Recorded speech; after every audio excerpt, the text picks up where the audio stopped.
ചേച്ചിയെ ചേച്ചിയെ hi. Okay, ഒന്നും വിചാരിക്കല്ലേ, ഇച്ചിരി സാനിറ്റൈസർ അടിക്കുവാണ് കേട്ടോ. ഞാൻ എടുത്തിട്ടുണ്ടായിരുന്നു ഒരു സാനിറ്റൈസർ. കാരണം പ്രശ്നേഷിന് വേറെ പ്രശ്നങ്ങളും കാര്യങ്ങളൊന്നും വരരുതെന്ന് എനിക്കും ആഗ്രഹമുണ്ട്. അതായത് രാത്രിയൊക്കെ ആകുമ്പോഴത്തേക്കും ചില അങ്കിൾമാരൊക്കെ വിളിച്ചിട്ട് പെണ്ണുങ്ങളുടെയൊക്കെ സംസാരിക്കുന്ന പോലെ വേറൊരു ട്രാക്കിലോട്ടൊക്കെ പോകുന്നത് കാണുമ്പോഴത്തേക്കും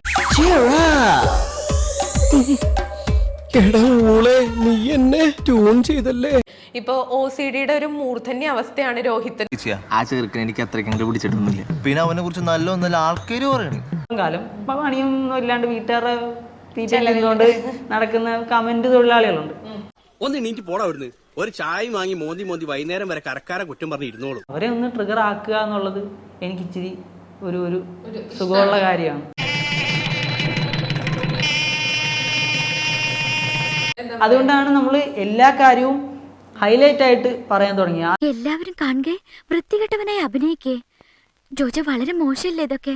ജലദോഷം വന്നാലും ഹാർപ്പിക്കിൽ ആവി പിടിക്കുന്ന ആളാണ്, ചെക്കനാണ് രോഹിത് എന്ന് പറഞ്ഞിട്ട്. അപ്പൊ ഇതുവരെ എനിക്ക് ബുദ്ധിയില്ലെന്നാണ് പറഞ്ഞു. നമ്മളൊരു സത്യം പറഞ്ഞ അത്രേ ഉള്ളൂ അല്ലേ. അതായത് ഞാൻ വണ്ടി ഒതുക്കി ഇട്ടേക്കുന്ന, പിന്നെ ചെല്ലുമ്പോ ചിലപ്പോ വണ്ടി തന്നെ ഉണ്ടാവണമെന്നില്ല. ഒടിച്ചു മുടക്കി കൂര ഞാൻ കുത്തിവെക്കുന്നത് നോക്കിയോ മാധവ.